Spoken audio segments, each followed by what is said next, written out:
Good morning, everyone. I just want to share this video again with you guys. My name is Julia Johnson. Okay, that is not my name, that's my given name. And we all know we have a name that we were born with the first time we were created. I just want to share this scripture in the book of Zechariah 3. And he showed me Yahushua the high priest standing before the messenger. Who's the messenger? The messenger is the speaker.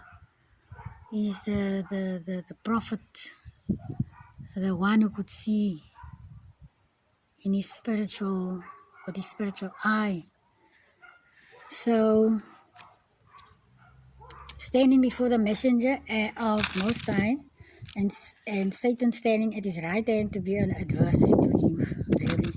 And Most High said to Satan, Most High rebuke you, Satan. And Most High, who has chosen Jerusalem, rebuke you.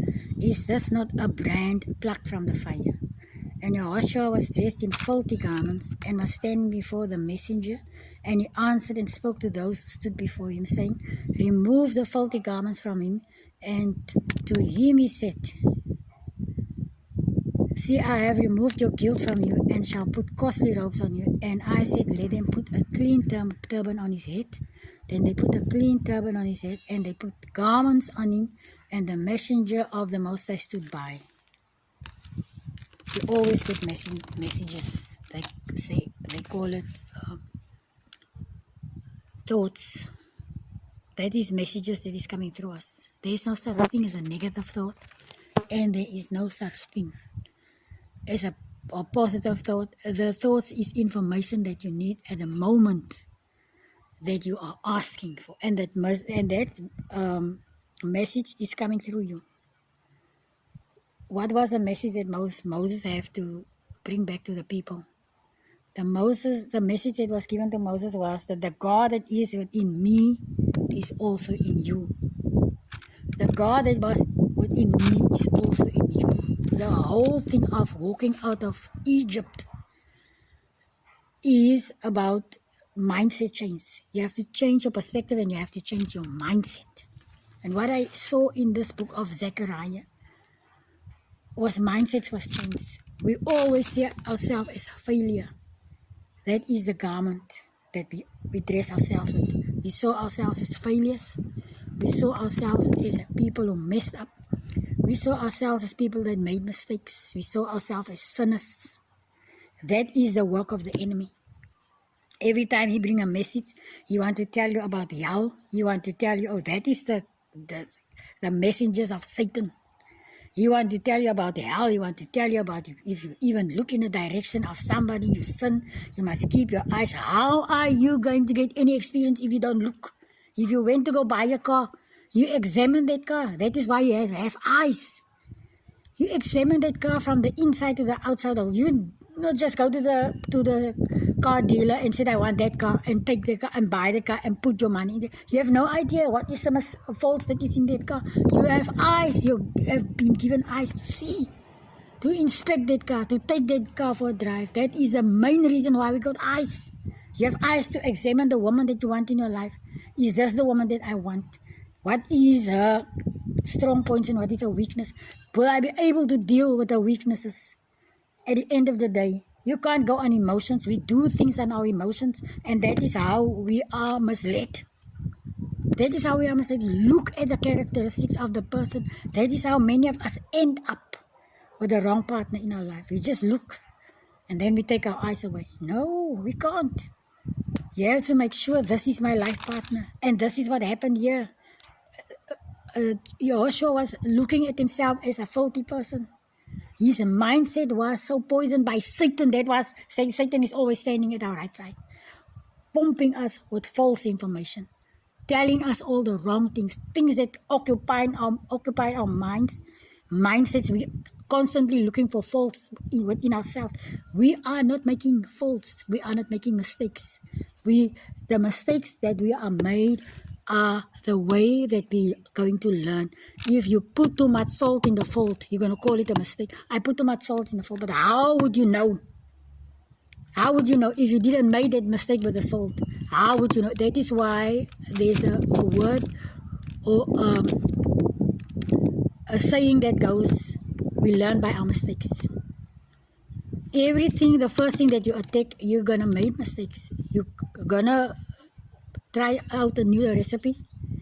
And while you try out that new recipe, because you taste somebody bake that cake and that person baked that cake so nice and you also want to make it. So then you go buy the ingredients and at the end of the day, your cake is not going to taste the same.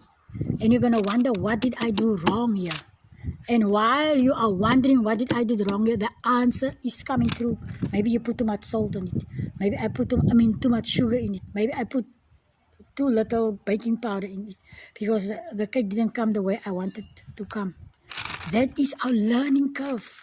And they told us that it's mistakes.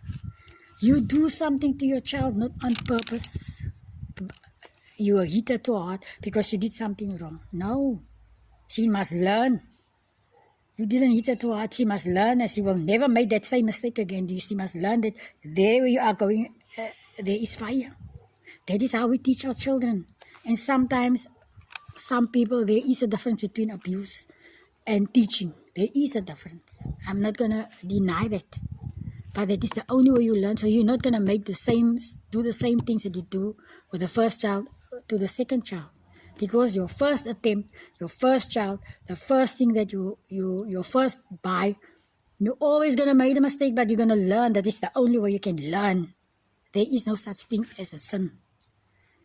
Every action has a reaction. So what I do wrong today, I will not do again tomorrow. And what I see here is that Joshua was thinking, had a very low thinking of himself. But as Satan was standing at his right hand, the messenger was standing at his left side. And the message that did come to you is, you are not a faulty person. You are not a low life. You are not a loser. So he's trying to change his mindset now. That is why he said, give him a turban on his head, because all the thoughts that is coming through us is guiding us. Satan is poison us with that. That is why they call a subconscious and a conscious mind. Nonsense. Satan is poisoning us with all these lies about ourselves.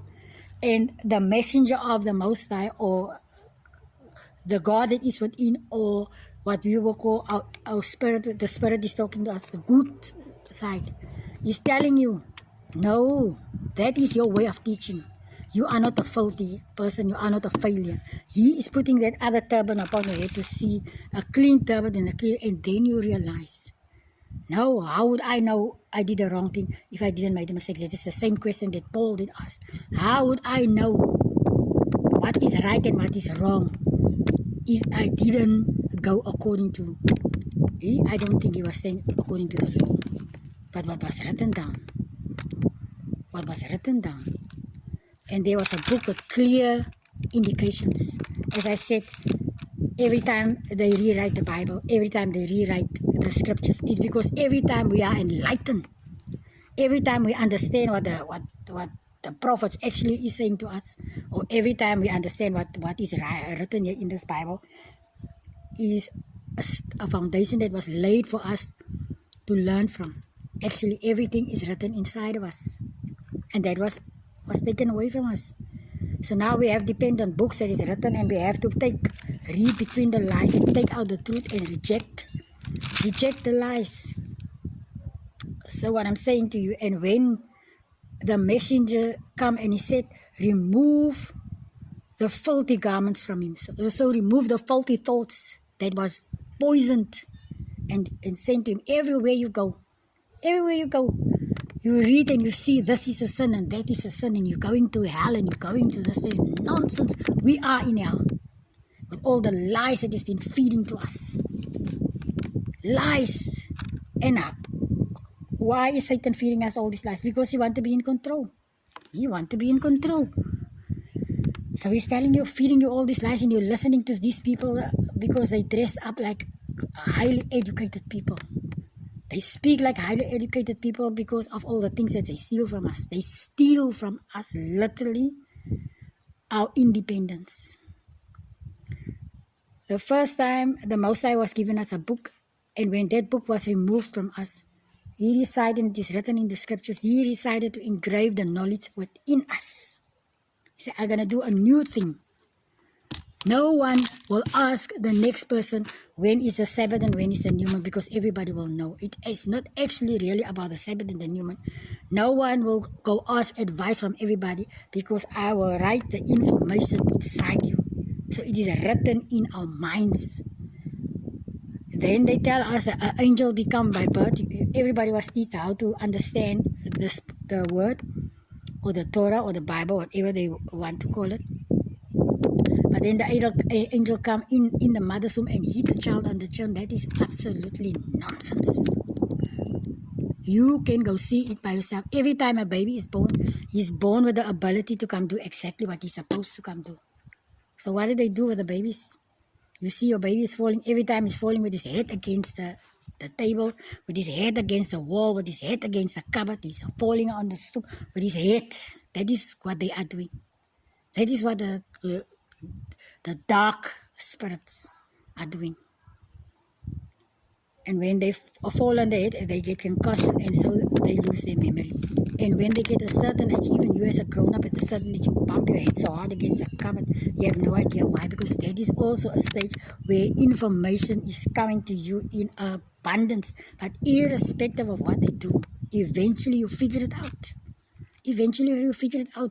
What the scripture is saying here in the book of Zechariah is, stop feeling guilty. Stop feeling guilty about the things that you have did. You will only learn by experience. Stop feeling guilty. You're not a failure. Stop feeling guilty about the way you raise your children. Stop feeling guilty about the things that is happening around you. One moment you have a job and the next moment that job is taken away from you. It is to take stability away from us. Because once upon a time we were all traders. We were sitting at market, selling our own stuff, creating our own stuff, doing our own thing. And all of a sudden, we have become slaves of people who is using our talents. Is using our talents. Everyone was given a talent. Everyone was given even more than one talent. You can sing, you can cook, you can build, you can create.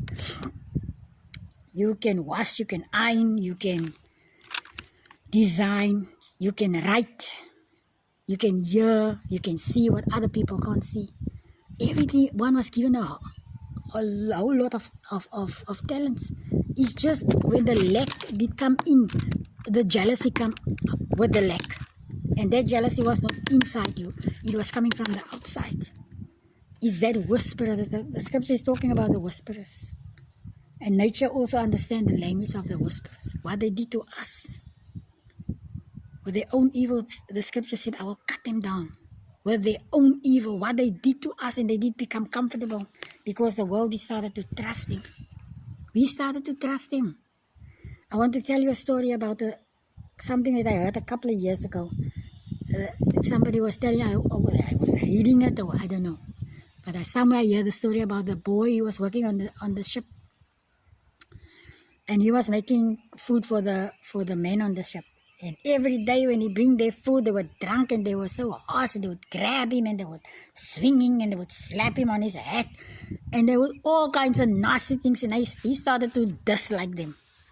So every time he made soup for them, he pee in their soup. He pee in their soup. And one day, while he was bringing in their food, one of the people of the ship, I can't come to the name, or the pirates or whatever you want to call it.